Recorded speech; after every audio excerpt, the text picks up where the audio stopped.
Thank you for joining us today on Earthfile. Welcome to the program. I'm Ayola Kasim.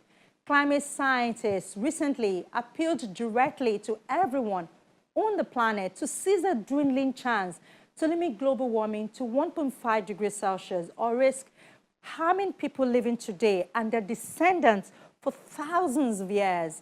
The ARC Synthesis Report, Climate Change 2023, finds that despite progress in policies and legislations around climate mitigation since the previous such report in 2014, it's likely that warming will exceed 1.5 degrees Celsius during this century.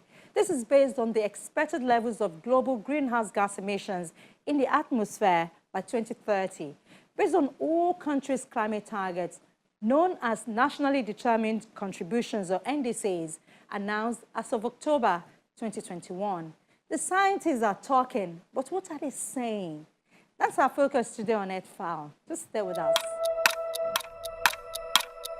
With graphics showing individuals from babies to pensioners set to suffer ever more from rising heat, the report by the United Nations Intergovernmental Panel on Climate Change gives a more personal twist to findings about looming threats than its past studies directed at governments. Governments have fallen far short of pledges in the 2015 Paris Agreement to limit heating of the climate by shifting off fossil fuels amid crises including COVID-19, Russia's invasion of Ukraine, food shortages and strained ties between China and the United States, the top two greenhouse gas emitters. The IPCC summary for policymakers, condensing thousands of pages of climate science in 6 mammoth reports published since 2014, is sprinkled with references to healthier lifestyles such as cycling, walking and diets rich in fruits and vegetables with less high carbon meat. It also outlines the surging risks to mental health from a warming climate. The synthesis report brings together the key findings from 3 previous special reports and 3 working group reports. It stands on the shoulders of giants that brings forth its own insights and perspectives. The report offers hope, and it provides a warning. It warns that the pace and scale of what has been done so far and current plans are insufficient to tackle climate change. Need rapid and sustained emissions reductions and accelerated adaptation action is required in this decade to address climate change. We are walking when we should be sprinting. In 2018, the IPCC highlighted the challenge of keeping warming to 1.5 degrees Celsius above pre-industrial levels. 5 years later, the challenge is even greater. The impacts of human-caused climate change are unfolding with bracing clarity. More frequent and more intense droughts and flooding, threats to our food and water security, illness, and death. The report shows that climate impacts are undermining our livelihoods. They are damaging the global economy, and the impacts threaten our life support system, the nature itself. Every increment of warming will lead to rapidly escalating hazards and widening regional differences. When the risks combine with other diverse events, such as pandemics or conflicts, they become increasingly difficult to manage. Sadly, as the report makes clear, losses and damages are part of our future. The last such summary for policymakers in 2014 had far fewer references to individuals and their behavior. Thank you for that question. The latest one was approved after a week-long meeting of scientists and governments in Switzerland to negotiate the text. The report reiterates previous Intergovernmental Panel on Climate Change findings that it is unequivocal that humanity is to blame for climate change. But notably, in a different from earlier reports, It shows high or very high confidence from scientists about the scale of coming risks and the shrinking opportunities to address them.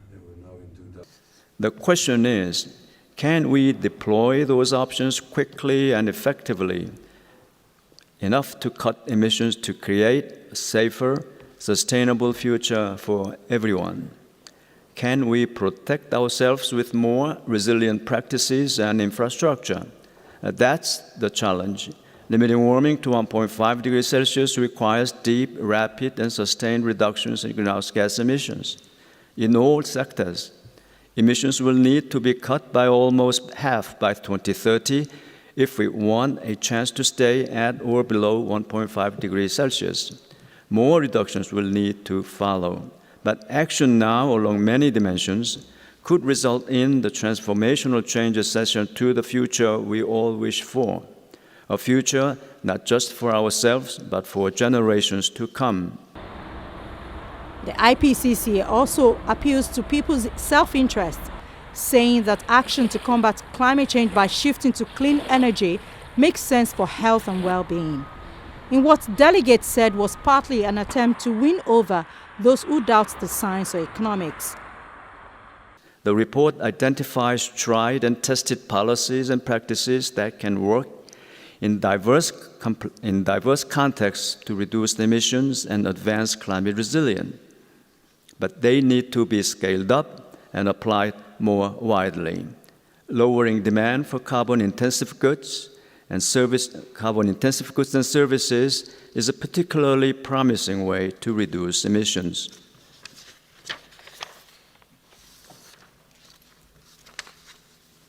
When it comes to buildings, for example, lowering demand could reduce emissions by 66% by 2050. Even higher potential demand-side reductions are available in land, transportation, and electricity.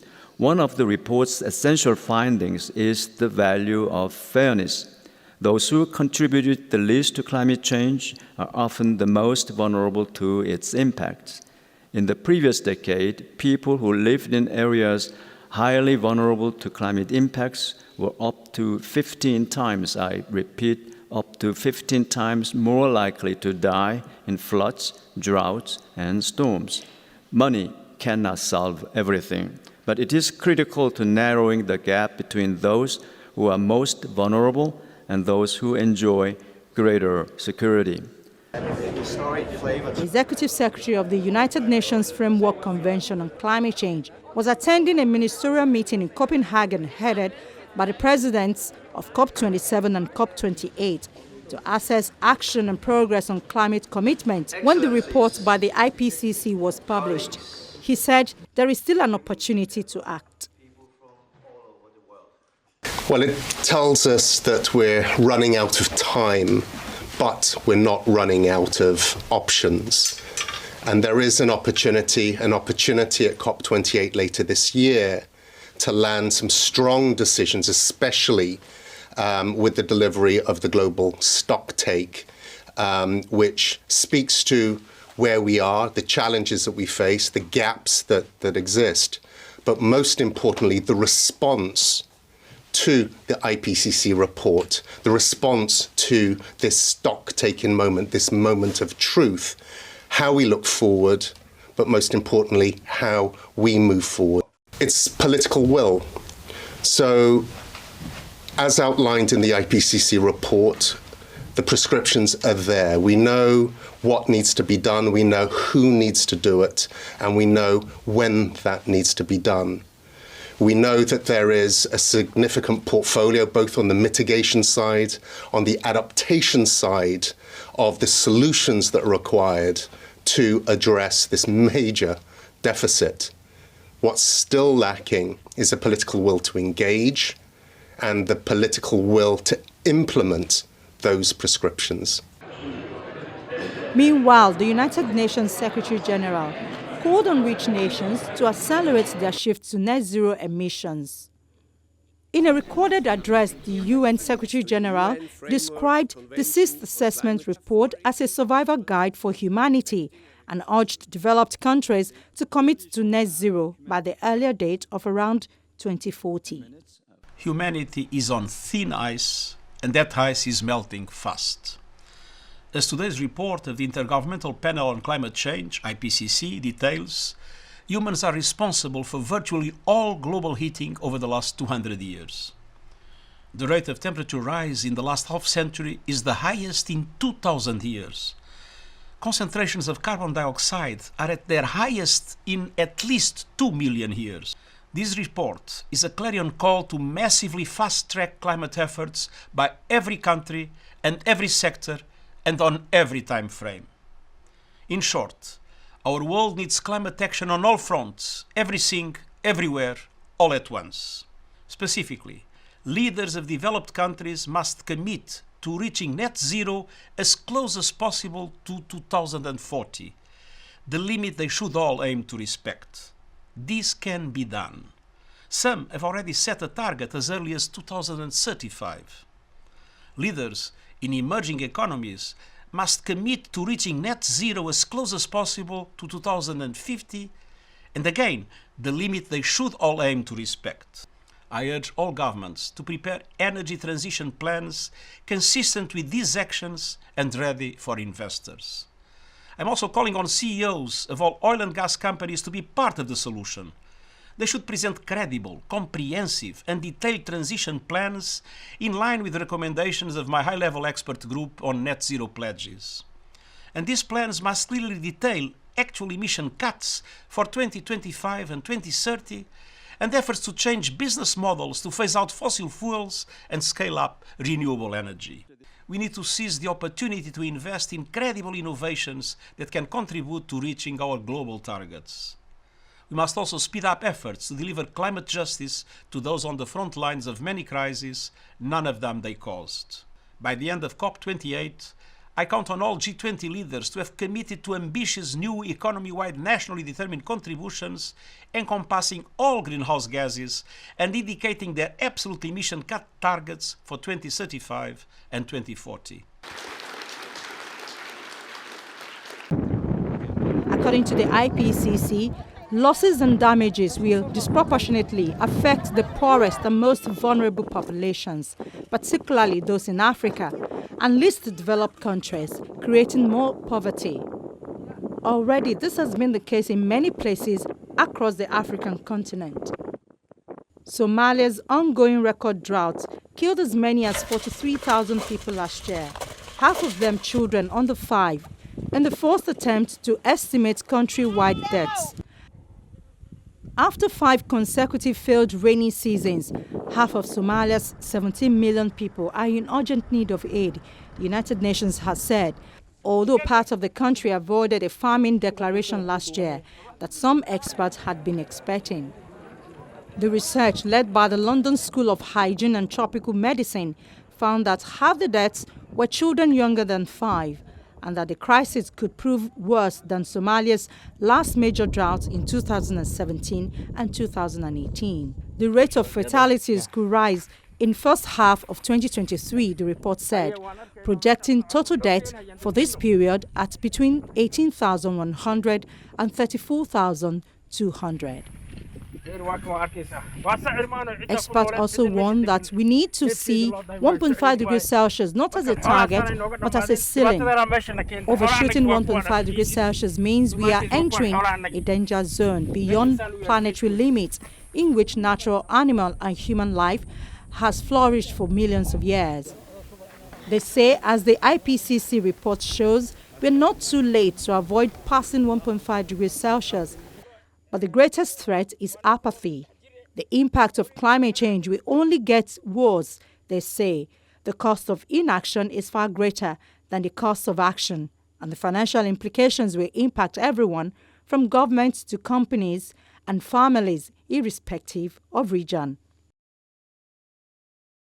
Set at the foot of the Pyrenees Mountains, Lake Mobile is famous in southwest France for its turquoise waters, massive size and thriving aquatic life.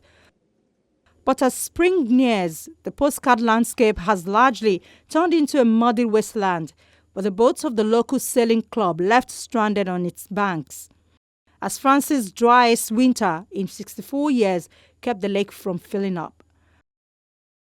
France, like most of Europe, is in the grip of a winter drought that is prompting growing concerns over water security across the continent.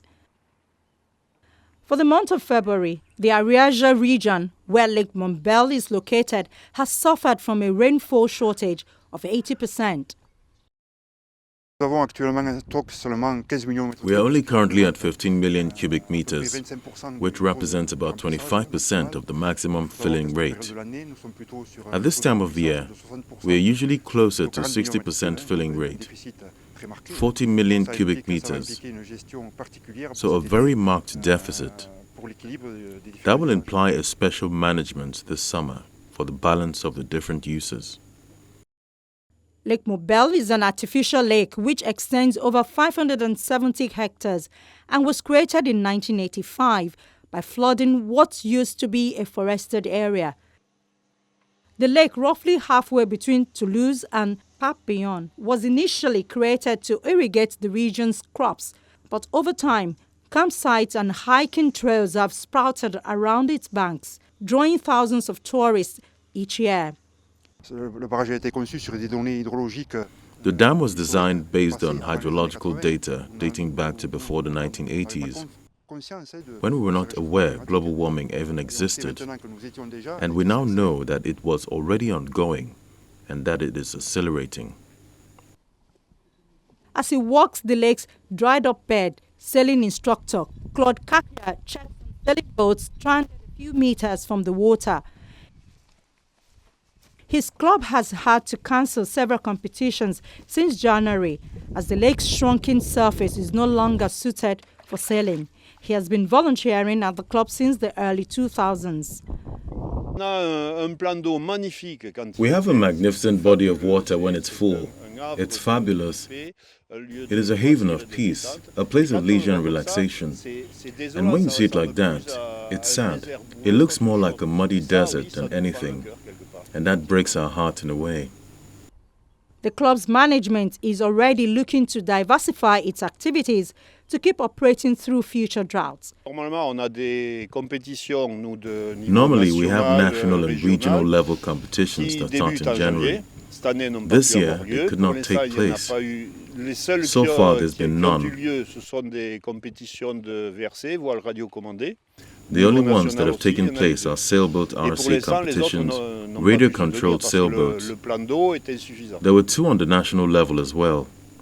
So far, other competitions were not able to take place because of the insufficient water. Downstream farmers are worried ahead of spring and summer. Le lac de Montbel, en fait, c'est la garantie du revenu. Lake Montbel, in fact, is the guarantee of income. This should be clear. Without water in our region, our farms are not viable. If tomorrow we have to do without water, many of our farms would collapse and disappear. Christophe uses water from the nearby Ariège River and not from Montbel Lake. He nevertheless plans to cut corn production by 50% to 60% this year to save water. Others in the region have turned to less water-intensive crops, such as sorghum, sunflower, and even mandarin oranges. On a déjà un petit peu changé ou fait évoluer nos assolements. We have already changed our crops or made them evolve with, let's say, winter crops, in particular wheat, barley, and rapeseed. The problem is the profitability of the system, which is complex, since it is unfortunately not equivalent to an irrigated crop. So how can we compensate for this lack of water? By changing our crops. It's quite complicated. Maybe new sectors will have to be created, but these sectors will necessarily be linked to the needs of the consumer. Authorities are also working on a plan to divert the nearby Touré River to help fill up the lake, although the project has met opposition from environmental groups. As the effect of global warming are set to intensify in coming decades, warmer and drier seasons will become more common. Dans le passé, on avait parfois des sécheresses qui étaient plus localisées sur un territoire qu'un autre. In the past, we sometimes had droughts that were more localized, in one region more than another. In 2022, we really had conditions which will be average in 2050 due to climate change. So we're really in what I was going to say is experimentation, which might be an unfortunate wording, but in any case, this is something we'll have to get used to and therefore adapt to. So yes, the Montbel Dam is representative of this deficit situation, and this level of filling, which is far from optimal at the start of the season, and with the low water level, which is about to come. Scientists say every fraction of a degree counts. We're already seeing the disproportionate impact the warming of 1.1 degrees Celsius is having globally, particularly on the lives and livelihoods of more vulnerable communities. IPCC finds nearly half of the world's population live in this danger zone of climate impact, where their lives and livelihoods are under threat from more frequent and intense extreme weather events, such as flooding and drought, which impact on food and water security, as well as loss of vital natural ecosystems. We are being much more concrete in terms of what can be actually done. I can talk a bit more around the adaptation. So in the synthesis report, but also in the underlying reports, we actually lay out a large number of adaptation options and make the point that adaptation options would be very context-specific, something that can have very high adaptation, improve the resilience in one context, can be also maladaptive in another context. So therefore, to make those correct and right decisions, the importance of consultation, the importance of including the local community voices, exactly those who are being most affected, being a part of that decision making. So I think we lay down the technological solutions, but we say technology alone will not take us there unless we have the right institution policies, and this is where a lot of the climate resilient development kind of discussions comes in. The net zero transition will require $125 trillion by 2050 in climate investment. While this level of investment has yet to be achieved, momentum is building. In 2021, the world spent $755 billion on low-carbon energy technologies, up 27% from the year prior. And the year from 2020 to 2021, employment in the renewable energy sector grew by 700,000, reaching 12.7 million jobs. The message is not really governments addressing it at the core. At the core is the financial system needs to be able to respond to the challenges ahead. And there's plenty of financing that's available for multiple reasons and multiple activities. But our underlying assessment suggests in that context that the investments that need to take place in climate, both adaptation and mitigation, needs to rise by 3 to 6 times at least. And the way forward to do that is the intersection of a couple of things. One is governments are, in fact, central to give the clear signal that climate change is imminent and has to happen, and governments can do more with their public finances. That's one element. The equally important element is that the financial system itself, the banks, the central banks, the regulators, themselves have to start recognizing the urgency and pricing in the risks that climate action provides. And underlying all of this, finance needs to flow to places that need it most, has the greatest, least access, highest opportunities, and that's in developing countries. So we understand the system that needs to reform, needs to change, and it's possible to do it quickly, sooner rather than later.